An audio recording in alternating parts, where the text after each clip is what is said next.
Okay. Then, you go to 6 o'clock, okay there? Yes. Alrighty. When you're ready to get going, Mom? Go. Alright. We're gonna go in 5, 4, 3, 2. Good evening, ladies and gentlemen, and welcome to Charlando con la Comunidad.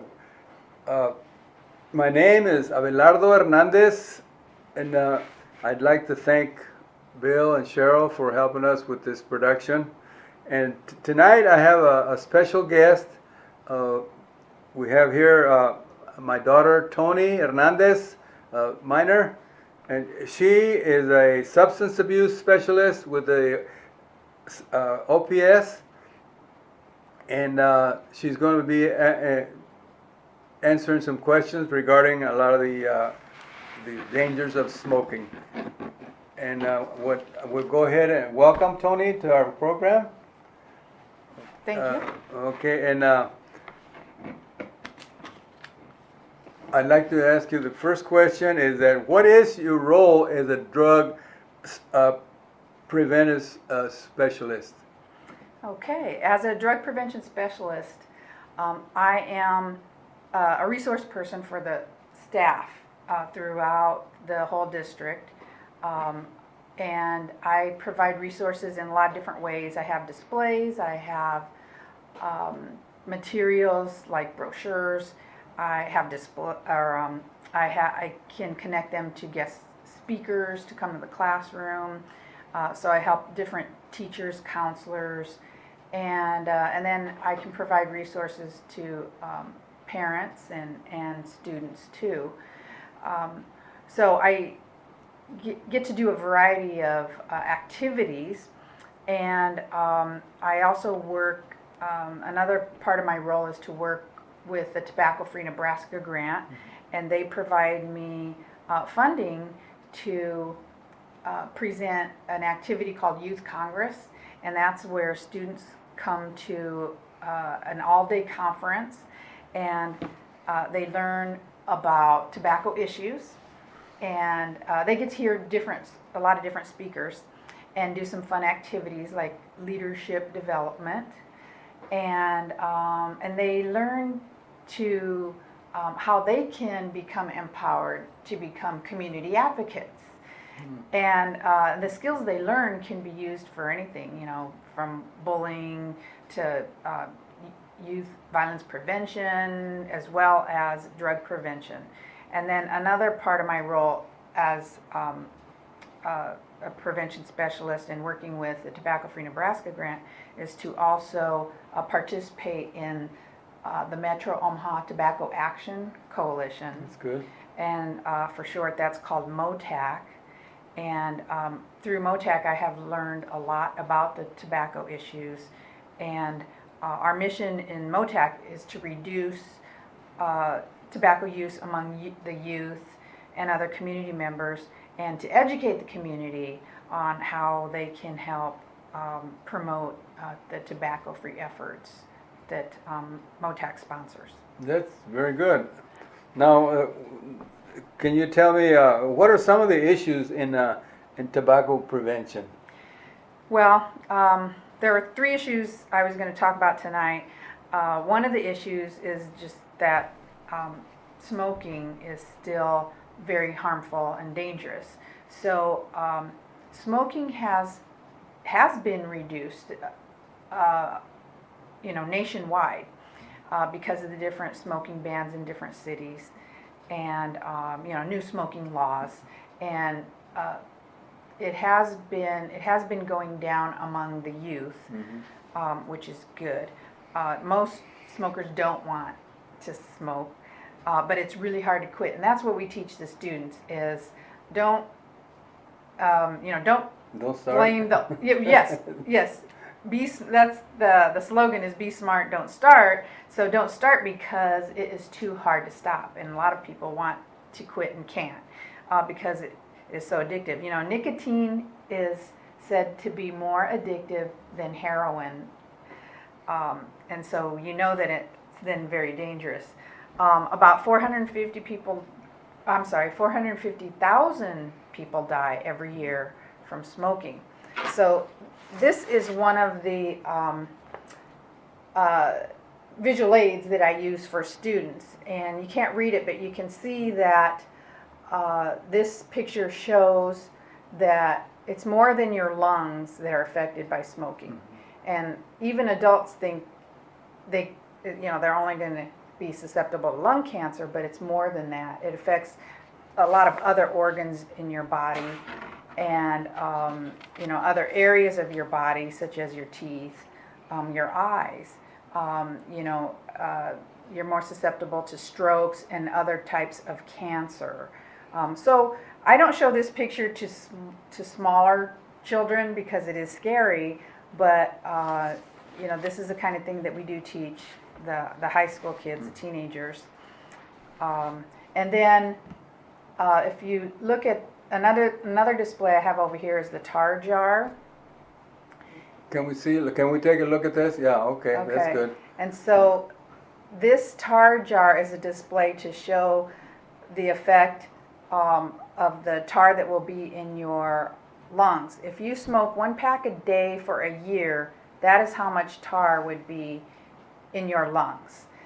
And that can explain why lots of people have increased mucus and lots of coughing, and smokers are more susceptible to colds and bronchitis and things like that, and can be very dangerous if you have asthma. So that's one of the issues, is that smoking is still harmful, but it's also harmful to non-smokers because of secondhand smoke and third-hand smoke.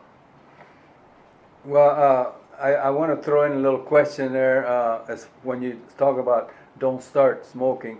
Now, when you were growing up, were any of your relatives or friends try to coerce you into starting to smoke, or was there any kind of peer pressure or anything like that when you were younger?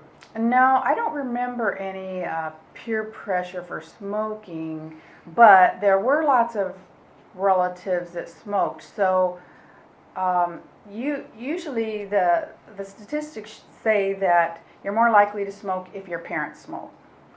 And my parents did not smoke. But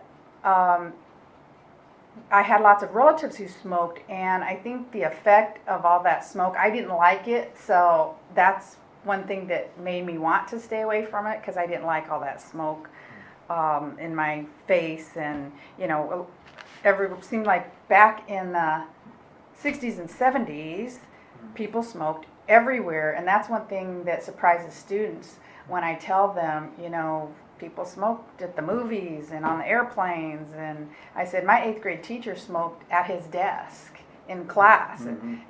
And the students always say, what? Really? But I don't remember having any pressure there. I think people, I think a lot of the other kids, or a lot of my peers did not.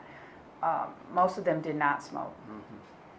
So, can you tell us a little bit about secondhand smoke, or have you already covered most of that? Or No, secondhand smoke is important to know about. Secondhand smoke is the smoke that you smell from someone else's smoke.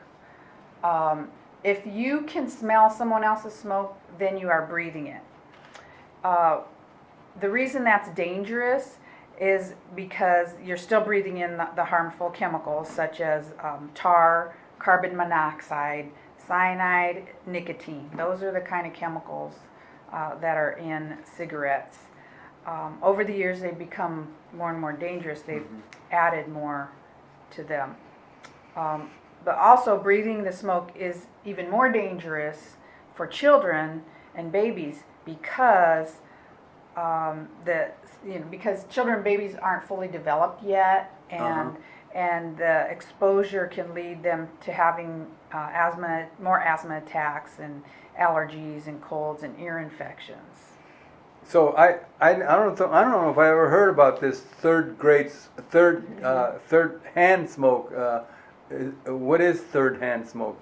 Well, that's referring to the toxins from the cigarette smoke that stick to soft surfaces. So the toxins that are, they do get into the curtains, to the carpet, the sofa, you know, your clothes and your hair. And imagine babies crawling around on a carpet, or babies sleep on the sofa. So then they are breathing that third-hand smoke. It might be on their blankets. And that's harmful to pets too, because it gets on their fur, and pets, you know, clean themselves and lick themselves, and that pets can get cancer too, and Also, like from secondhand smoke can affect pets too? yes, sure. Birds can't survive birds don't survive through secondhand smoke.